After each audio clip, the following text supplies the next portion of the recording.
سورہ سجدہ۔ اعوذ باللہ من الشیطان الرجیم، بسم اللہ الرحمن الرحیم۔ یدبر الامر من السماء الى الارض ثم يعرج الیہ فی یوم کان مقدارہ الف سنة مما تعدون۔ ذلک عالم الغیب والشہادۃ العزیز الرحیم۔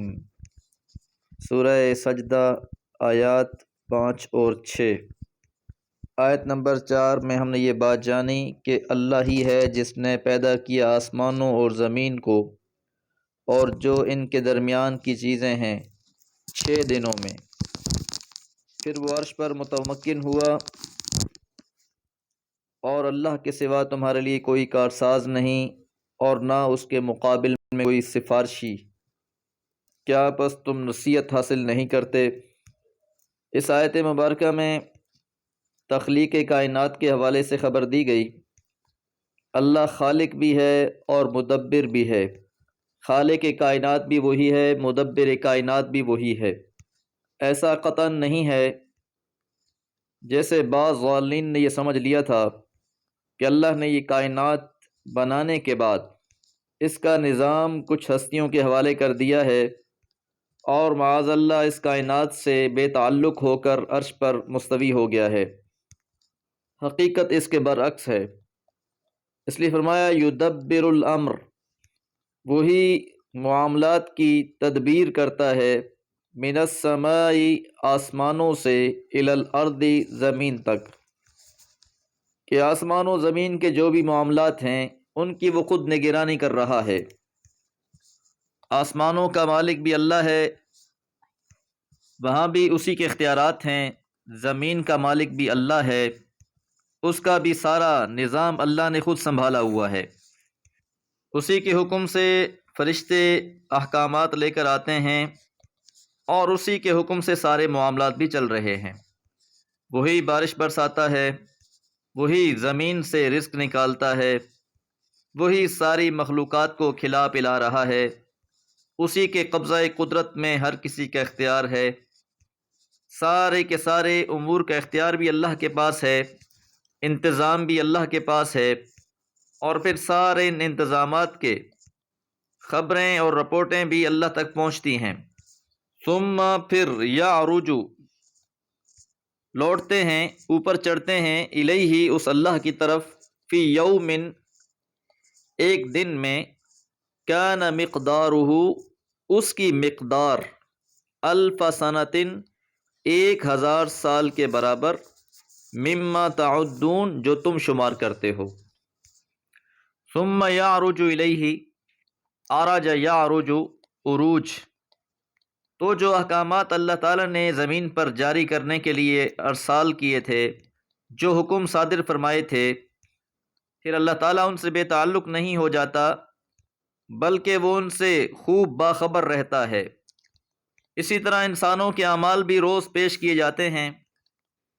صحیح حدیث مبارکہ میں ہے کہ آسمان سے فرشتے فجر کی نماز کے وقت آتے ہیں اور عصر کی نماز تک یہیں رہتے ہیں، پھر وہ فرشتے آسمانوں کی طرف لوٹ جاتے ہیں اور عصر کے ٹائم دوسرے فرشتے آ جاتے ہیں جو فجر کی نماز تک یہیں رہتے ہیں۔ جو بھی معاملات ہو رہے ہوتے ہیں، جو بھی اعمال کیے جا رہے ہوتے ہیں، ان سب کی خبریں واپس پہنچ جاتی ہیں۔ اور یہ سب کچھ ایک ایسے دن میں ہوتا ہے کہ اگر انسانی حساب سے اس کی گنتی شمار کی جائے تو وہ 1000 سال کے برابر ہو۔ تو اللہ کے ہاں ایک دن ہمارے 1000 سال کے برابر ہے۔ مشرکین مکہ جب عذاب کے لیے جلدی مچاتے تو انہیں جواب دیا گیا وَإِنَّ يَوْمًا عِنْدَ رَبِّكَ كَأَلْفِ سَنَةٍ مِّمَّا تَعُدُّونَ، اور تمہارے رب کے ہاں ایک دن تمہارے 1000 سالوں کے برابر ہے۔ تو دن رات کا پیمانہ زمین پر صرف 24 گھنٹے کا ہے، اس لیے چند سالوں کی زندگی بھی بہت طویل محسوس ہوتی ہے، جبکہ اللہ کے ہاں ایک دن 1000 سال کے برابر ہے۔ تو اس کے سارے معاملات اسی حساب سے ہوتے ہیں، اور اسی حساب سے پھر انسان اپنی زندگی کا بھی حساب لگا سکتا ہے کہ ہم دنیا میں کتنے عرصے کے لیے آئے ہوئے ہیں۔ اگر کوئی انسان 100 سال بھی جیے تو وہ اللہ کے ایک دن کا 10واں حصہ جیتا ہے۔ تفسیر بیان القرآن میں لکھا ہے کہ انتظامی امور کی منصوبہ بندی اللہ تعالیٰ کے ہاں 1000 سال کے حساب سے کی جاتی ہے، اور اس منصوبہ بندی کے اندر لیلۃ القدر گویا انسانی کیلنڈر کا حساب سے سال کا درجہ رکھتی ہے، اور پھر اس رات میں خاص طور پر فرشتوں کا نزول ہونا، جس طرح کہ سورہ قدر میں بھی اس کا تذکرہ موجود ہے، تنزل الملائکۃ والروح، کہ فرشتے بھی اترتے ہیں اور حضرت جبرائیل بھی نازل ہوتے ہیں۔ ذالک عالم الغیب والشہادہ، وہ غیب اور حاضر کا جاننے والا ہے، جو غیب کی باتیں ہیں وہ بھی اسے پتہ ہے، جو موجود ہے اس سے بھی وہ باخبر ہے، کوئی بات اس کے علم سے باہر نہیں۔ العزیز الحکیم، وہ زبردست، غالب اور مہربان ہے۔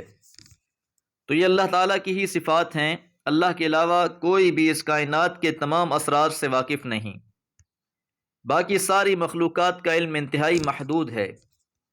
یہ اللہ کی صفت خاص ہے کہ وہ تمام غائب اور حاضر سے واقف ہے، لہذا انسانوں کو بھی اللہ کی بڑائی کبریائی کو سمجھنا چاہیے، اس کی صفات سے واقفیت ہونی چاہیے۔ جتنی معرفت بڑھتی جائے گی اتنا ہی تقوی میں اضافہ ہوتا جائے گا۔ اس کائنات میں بہت سی پر اسرار چیزیں ہیں جن کو بیان کیا بھی جاتا ہے تو انسانوں کی سمجھ میں نہیں آتا، اور یہی ایمان بالغیب ہے کہ جس بات کو اللہ رب العالمین نے بیان کر دیا ہے اس پہ ہمارا ایمان ہے۔ وما علیہ الا البلاغ۔